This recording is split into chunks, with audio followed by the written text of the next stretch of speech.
The Becoming Unsilenced podcast is about awakening to the greatest potential you always were.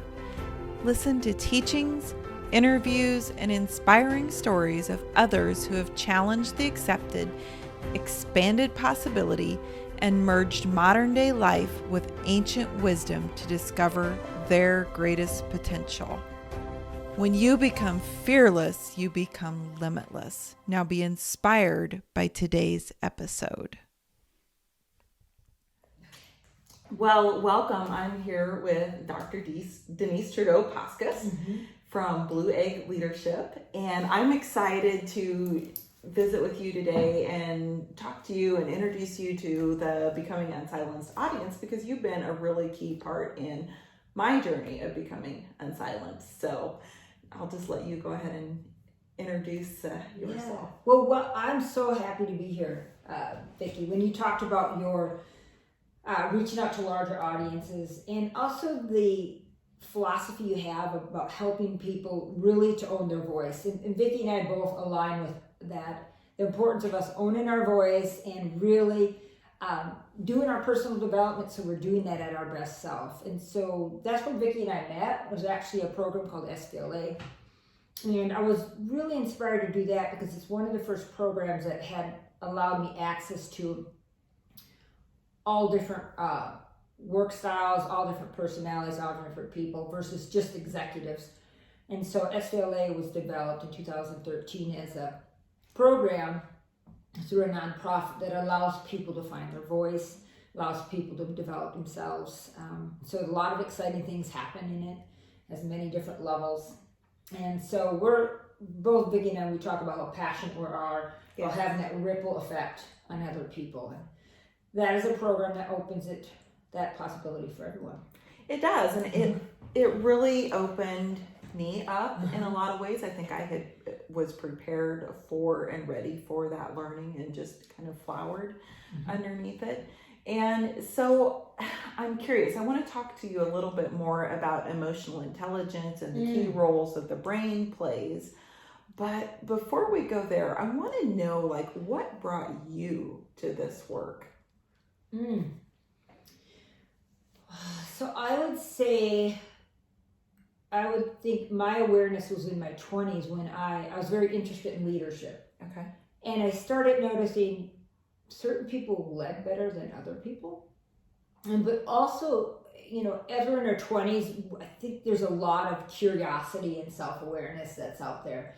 And so I started really with psychology. I was in pre-med, but I had a few psychology classes, and I found it so fascinating about, the ego and the collective consciousness. And so then it was right there, I was hooked, to explore this whole thing called the consciousness, subconsciousness, and what can our brain really do, or how might it hold us back at the same time.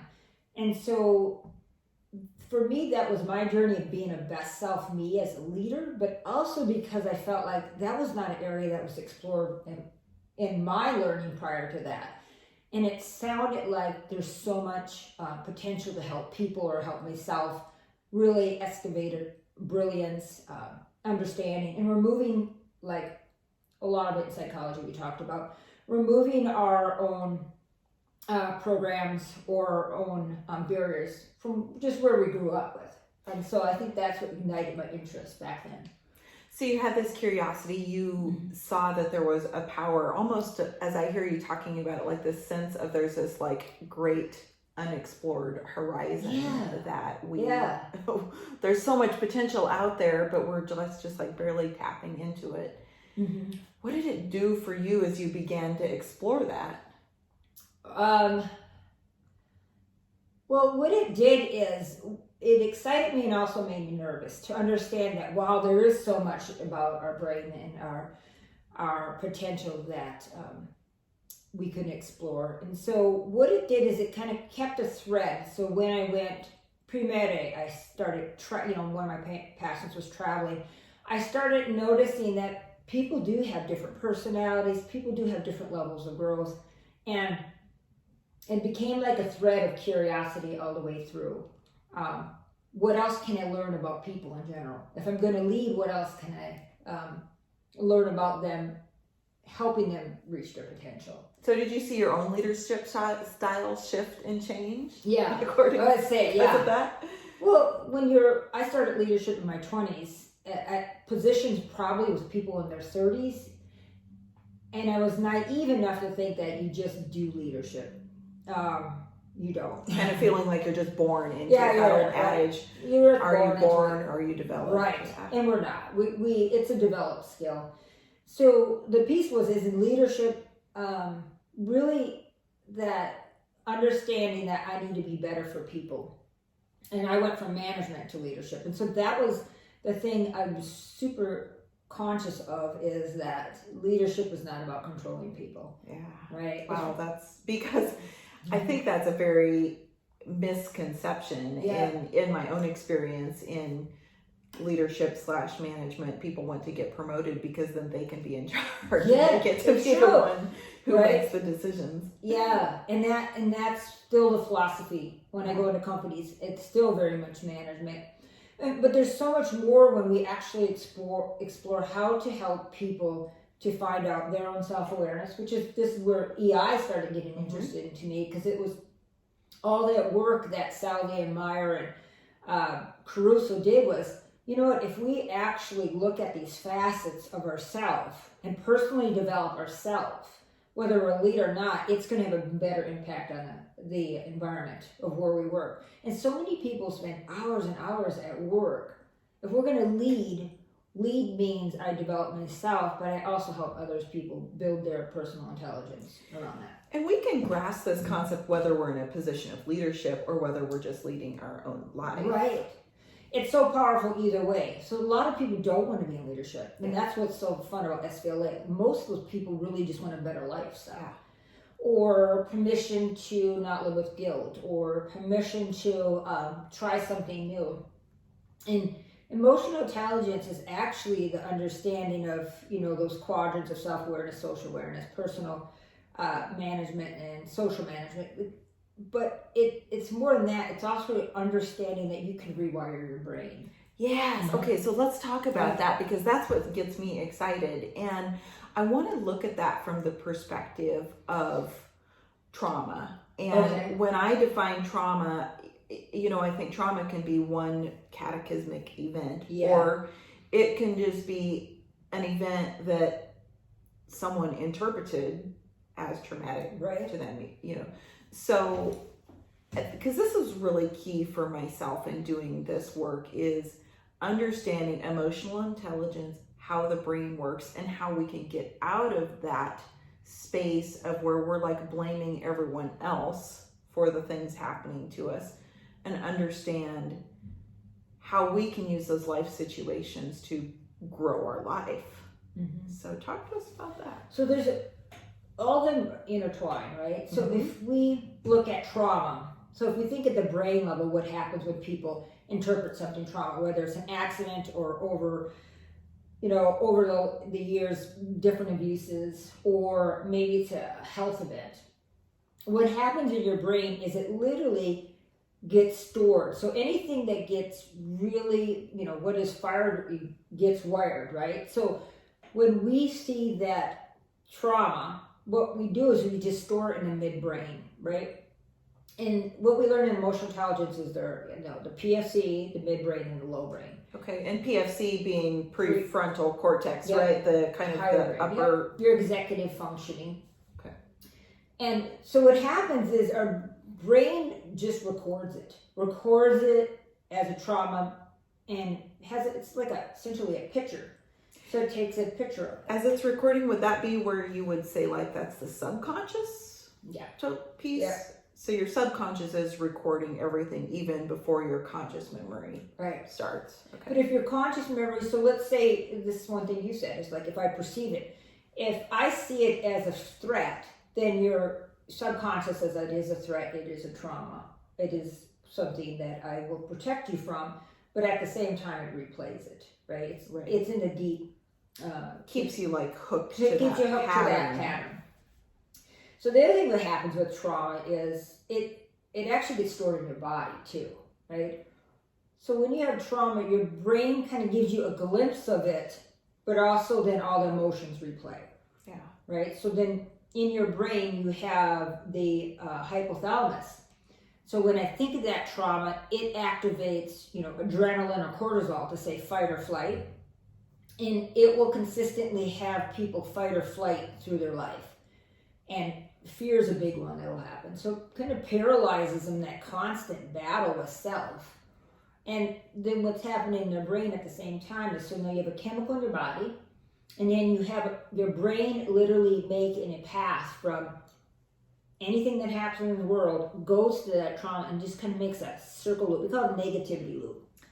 Right. And the more it circles, the deeper that groove, so to speak, a groove, gets entrenched. Yeah. In there.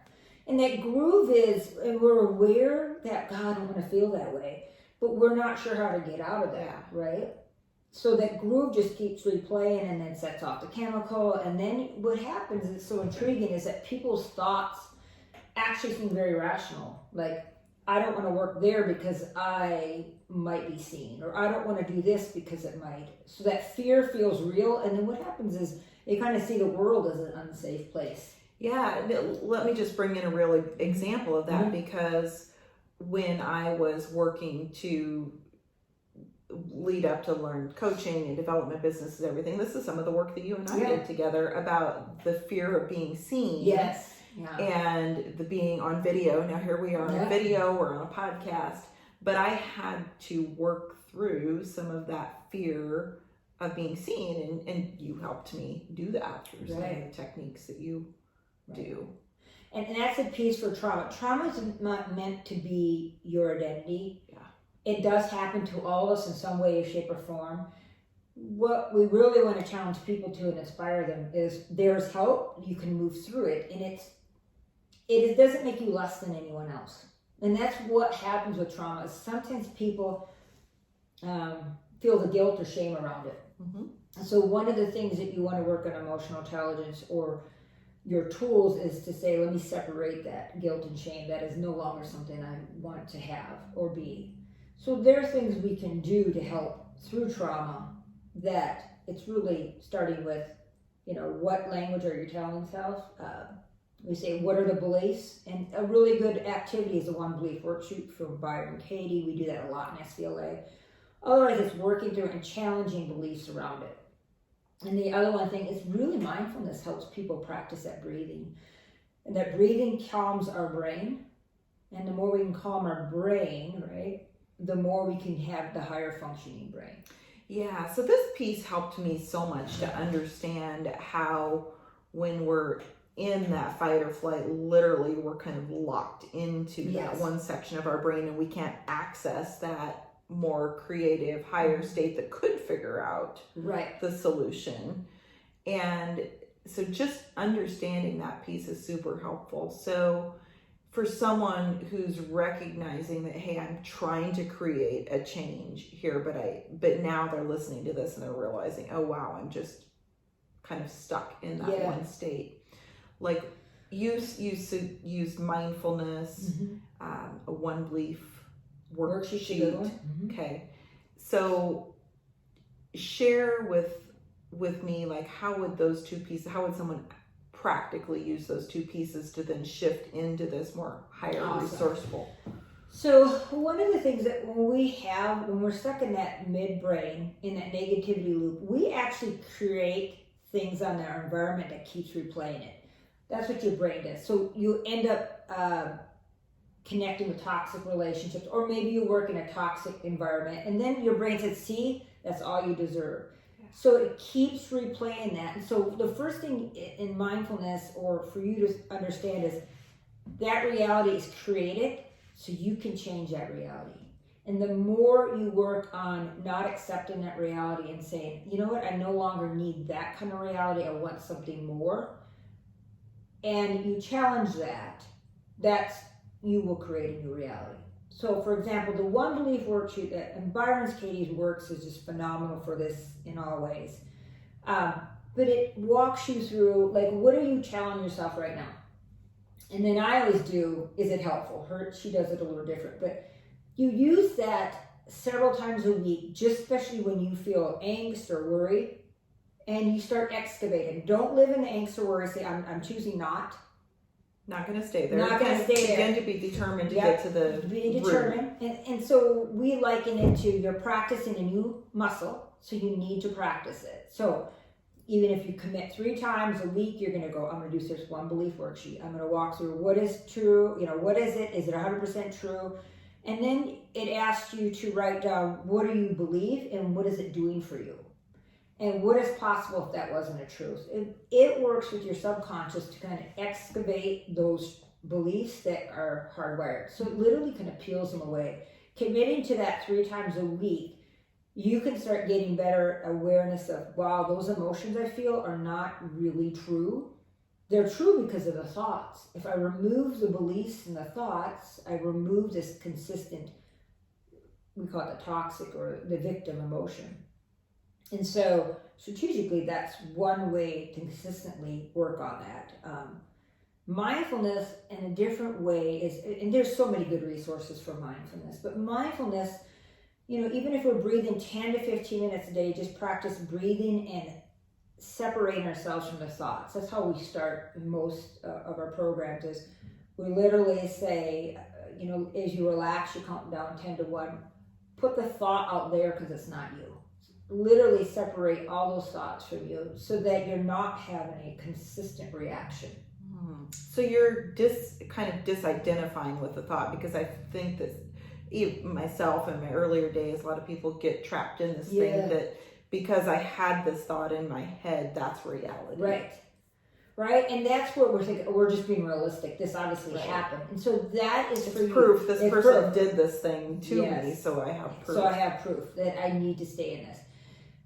So really it's saying, no, my spirit really wants more than this. I really sense I need more than this. And I'm going to challenge my reality and own, right? Mindfully owned, I have joy, I have gratitude, I'm compassionate, and I'm unstoppable. And sit in those emotions and start building those emotions up, because we need high emotions like joy, gratitude, compassion to actually do the work of excavating thoughts. Yeah.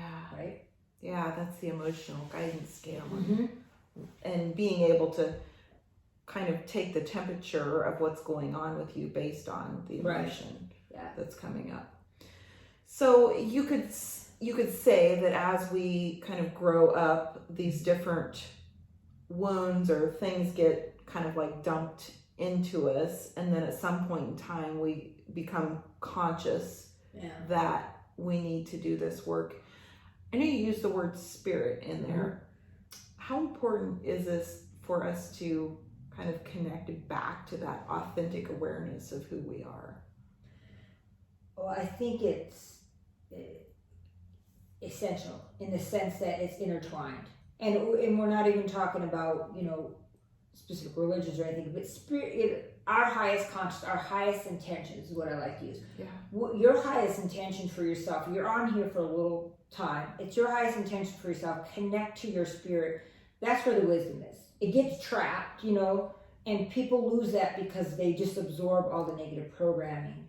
But that spirit has so much courage and so much insight. That spirit guides you to just literally take off one layer off the time. So your work on mindfulness also can ignite that connection with spirit in that sense that it gives you the confidence to say, I'm resourceful and I'm whole, which is the philosophy of coaching, right? Exactly. They're resourceful and whole. We just have to excavate things that are on top of that. Yeah. So is this work that you recommend someone try to do on their own, or what's the support for someone to do this work? Well, so do something. So learning about it, there's some really great books, and I'm sure Vicki, you put those recommendations about like Happiness Advantage, right? We're talking about breaking the habit of being you. There's so many good books that get you started on the path. Mm-hmm. I encourage those people to invest in getting a coach that can help them, because we can do so much on our own. At least you're doing something. But get a coach that that can do that work. We, in our program, we say, if not, cognitive behavioral therapist that has some neuroscience. Because we will get insight. Sometimes we need somebody to guide us through that. Like, what does that mean, right? what is that process? Or you can go to the work and do a seminar on the work. But how you let your spirit guide you, saying, you know what, I am ready. I'm worthy enough for a resource. What is a good resource for me?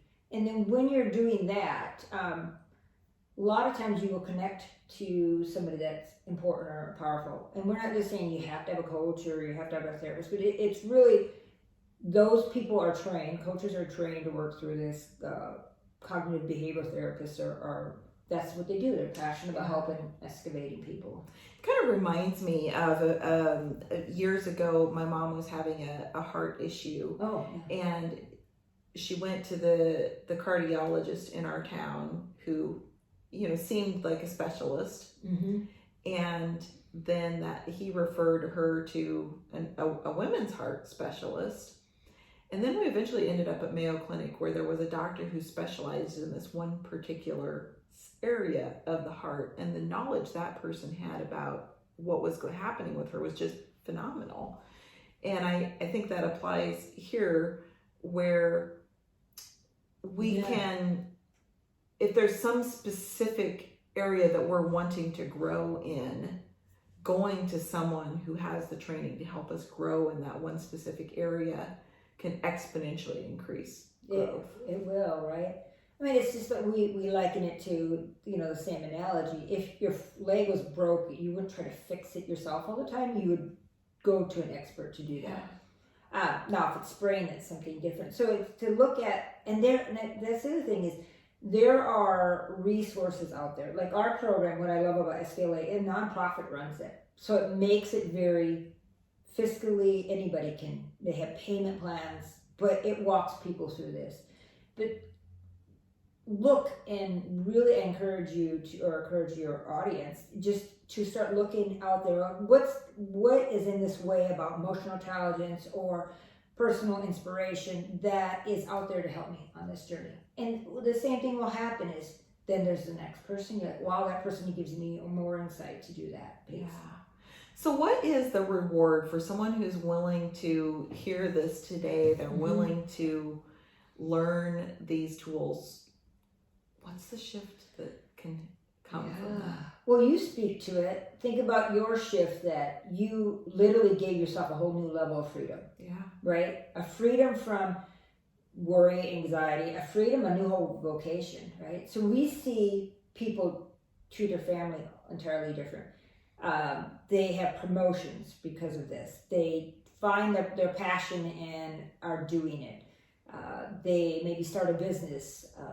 They set aside all toxicity in their life and they start on this path of just being optimistic and positive. And then they're so excited about that journey, they share that with other people. But what really is at the core of it is that their spirit is so aligned and they find that alignment and they're navigating life with that whole sense of optimism, like true optimism. Yes. Right? And so that's the reward, and it's there for everybody. I mean, my philosophy is everybody's meant to be totally free and optimistic within, and to navigate life, seeing, this very big view, right? And not getting stuck in any trauma or barriers, but be able to find the freedom. So the podcast title kind of says a little bit of it, Becoming Unsilenced to Awaken to Your Greatest Potential. And that greatest potential is, it's a limitless potential. It is. But when we're continue to live our life in fear and anxiety and worry, we're not even tapping into any of that potential. And the thing of your phrase of that says tap into unlimited potential. When you do the work, you realize you're worthy of that potential. Yes. That's the first step. That's kind of the key, the core, right? Yeah. The core. Because some people say, well, that person got it because of this. So that person, they were lucky. They were lucky, right? But that's what I love about this program. I literally work with people from all different backgrounds. And you'll find that everybody was worthy of it. They just start there. And that's where they start really getting. I have people in their 50s that are lying, well, I always had this gift, and I just covered it up. And this gift. And suddenly I have people that are doing incredible things because they just tapped in what were the gifts that I had covered up. what was my voice in this? And they learn how to take courage and say, my voice is so important in this world.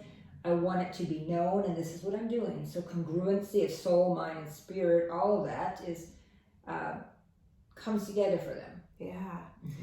So as we wind down here, one of the questions I always ask everyone who comes on to this podcast is, how has this work that you're doing now, as you've embraced it for yourself, how has it unsilenced you in your life and your work? Yeah, well, I think I've never been a silent person, but what has happened is it changed my message. And so I always had the courage to lead. But when you really evolve like this, you start giving yourself permission to get out of the mold. So for me, it was like, instead of, being a researcher, I'm like, I really love this coaching piece. And it allowed me to work with people. And the other thing is the courage. I work with a lot of leaders that are managers. And so I'm unsilent, saying this is not acceptable. We are going to do this differently. So that ripple effect is having on, whether they're small organizations or bigger, but to lead with compassion, emotional intelligence, vulnerability, and growth. And that, for me, that's an exciting piece instead of, doing the traditional management training. And I'm silent. Ripple effect. Yep, it's a ripple effect, saying I have the courage to say, hey, let's talk about something different. Let's do something different. Yeah. And then the next question is, how has connecting with your own inner spirit allowed you to develop to the greatest of your potential? Yeah. The message is, our spirit is so limitless. I mean, when you tap into it, like, nothing is impossible. Because we do, even me, academically, I knew that I could get this very bright. That was not a barrier. But when you tap into your spirit, you realize you can start really, just things kind of align. You can attract abundance. You're suddenly realizing, I don't have to figure everything out. It will simply be aligned as long as I'm taking some action. So it really gives you a sense of just that freedom of knowing. Your resourcefulness is when you connect to your spirit. It is about, you're connected to something so much more powerful than yourself. You have that freedom to let go of some of the worry and the strategy and sit in that. And that compassion and love of that realm allows you just to share that with other people too. Yeah, isn't that and that's such a cool space. Yeah, it is. It's a wonderful space. It's fun. It's I spend a lot of my life in that lower spectrum of worry, fear, and whatever, and being on the other side is great. So we've referred to SVLA a few times, and for our audience, that stands for Synovation Valley Leadership Academy. Yep. And so let's talk a little bit more about that, because it's where I met you, and I was in the corporate world at that point in time, managing a team, and I had all of my people that reported to me, my kind of direct reports, go through at least 1 year level of the program. I mean, I would have loved for them to go through more than that, but that was a minimum requirement, because I saw the value in the transformation for me as a leader and for not me as a person. Yeah. So, and it made a huge impact for those individuals and for the organization. So talk to us a little bit more about that, and then tell us, if someone wants to explore being part of it, how would they do that? Well, we find, and you might have this too, but so many organizations do training programs, right? And so a lot of times people will say, well, I've been through this training program, and those are great, but SVLA is different. What we are exploring is personal development. Yeah. And so we're really getting people taking ownership of their personage and their journey, so that they can have a growth mindset.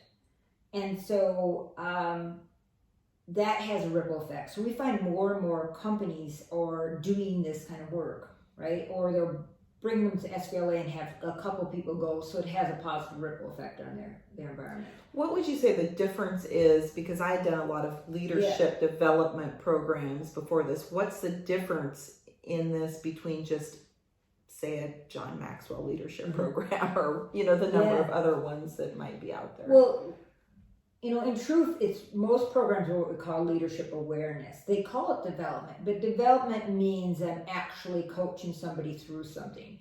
So development means I'm having behavior change, competency change. And that's the big piece. Most training programs do not do that. It's more of a learning. It's good learning. What we separate is we actually use EQI as a competency that is rated, but we're developing competency. So we're making behavior change through coaching, and coaching is known to make behavior changes. So we're looking at, all the participants learn new knowledge, learn new things from the positive psych, neuropsych, neurobiology, emotional intelligence, but they're also held accountable to those change. They have small groups that they begin to trust and believe in, that will help them disclose that change, and then they're coached. And so that's this is one of the only programs nationally that I know that has people from all over can enroll in it and can be a part of that. Yeah, that was exciting for me that it went virtual this last year. So and of course right now we're just, we're recording this in March, but it probably won't actually roll out until maybe late April or May, but enrollment is open right now for the fall sessions of us. So they can look more at synovationvalleyleadership.org, which I'll put in the show notes, so you can check the show notes. And we, if you're new to the program, we would start with transforming your possibilities. We do. That's the other thing is we continue to give people the next level of the journey, which is so cool about the program. It is virtual and in person, so the program itself is in Ord, still next year, Ord, Nebraska.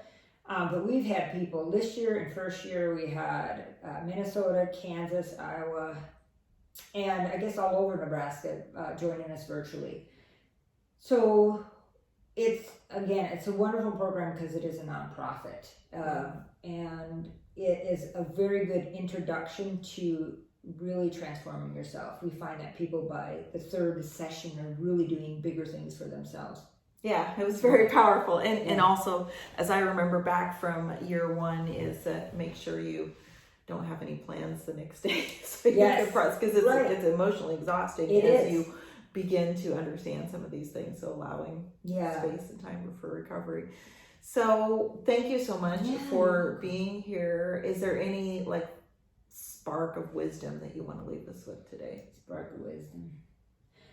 If you're hearing this, know that it's giving you the signal that you deserve better, and that Vicki is your guide to help you. And just as you hear this, know that this is your time. The door is open, so we have a program for you. We have Vicki to guide you. And probably the most important spark of wisdom is that you are worthy, and connect to that and understand that, and everything's possible for you. I think that's a great note to end on. I couldn't say anything better than that. Awesome. So, well, maybe we'll get the chance to do this again in the future. That would be awesome. And we'll talk to you next time. All right, take care. Thanks for being here. If you have a topic or question you want to hear more about, send it to us at the email below. Have an inspired day.